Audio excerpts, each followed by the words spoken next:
Hello and welcome back to my series on Slavic mythology.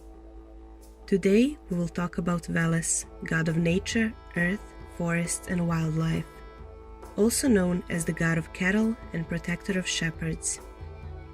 In some stories it is said that Veles is also guiding souls of the dead into the underworld and that he was given a role to care for poetry and music.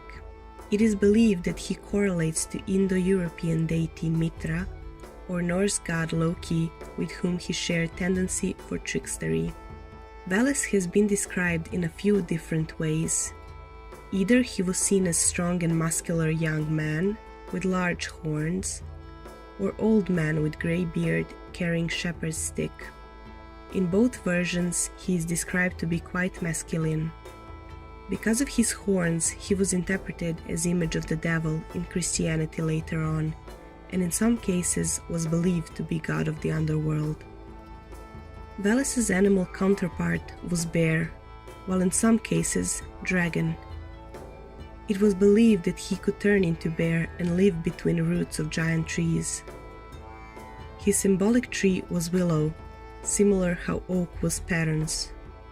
Besides temples, areas for worshipping Veles were also fields, valleys, grassland, sheepfolds and cemeteries. He was a deeply respected god, and evidence of offerings were found in every Slavic nation. Slavic people saw Veles as protector of their fields and food ever since they lived in hunting and gathering communities, as he, the forest bear king, cared to be enough wildlife and fruit for people. He also had the responsibility of protecting animals and plants from them as well. After humans translated towards farming and livestock communities, Veles took upon himself to care of the crops and cattle. He was in charge of abundant harvests, protecting crops from natural disasters, as well as making sure that cattle is reproducing and guarded from diseases.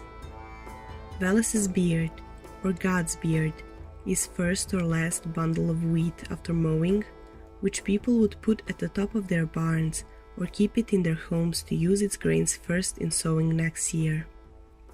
Veles had a wife named Devana, goddess of hunt and motherhood, mistress of the forest. Veles was opponent to Perun. They were seen as fight between earth and sky. First would punish people with disease, while other through death in battle.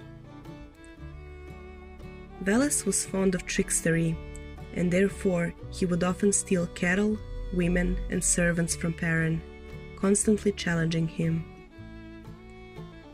Then he would run and hide, taking forms of different animals to avoid Perun's storms and lightnings, finding shelter in houses, trees and people. When lightning would hit the ground, people believed that's where Veles hid.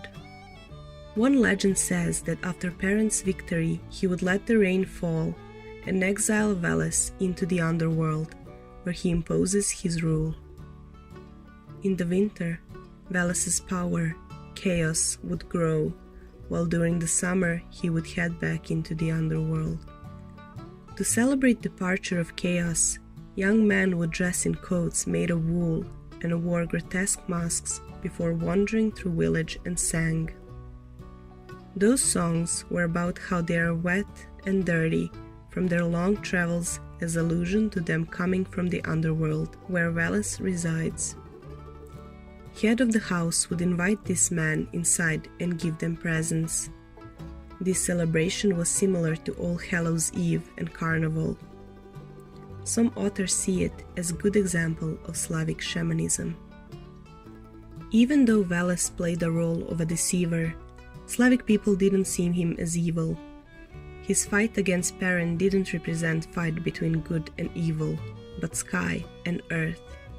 Veles is, next to Perun, most well-known Slavic deity and has a vast presence in literature, including the Book of Veles, seen as one of the most controversial documents in the field of Old Slavic religion.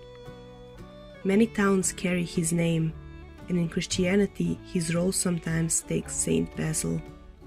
In Celtic mythology, there was a deity similar to Veles called Cernunnos, god of druids, nature, and horned animals, as his symbol is a horned snake, which is similar to Veles's dragon.